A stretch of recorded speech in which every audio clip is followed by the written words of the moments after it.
I'm not sure if I mentioned this in another video, but I'm going to talk about Workspaces again. If I didn't, that's good too. I've learned a little bit about it recently that I think everyone will find helpful. You used to have the Workspaces in Premiere up at the top. In the newest version, they do not show up. You can access all the workspaces though using this little icon right here. So if you click on it, you'll get a drop down menu and then you can switch around however you want. I still feel that it's a little bit clunky, so I'm not sure what workspace I'm on at any given time, unless I just know what it is.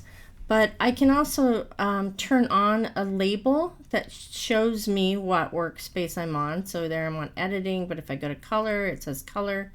And that's helpful, but I still like having these up here. So if you go down here and instead pick show workspace tabs, you get it. And you can see that's right there.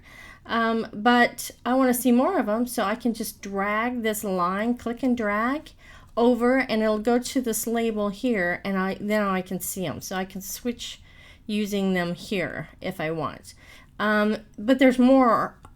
You can see it fades out over here. There's more over here. If you just click and drag, you can drag that back and forth and go to whatever panel you want to go to. So there's just all kinds of cool things you can do there. Very helpful having them there.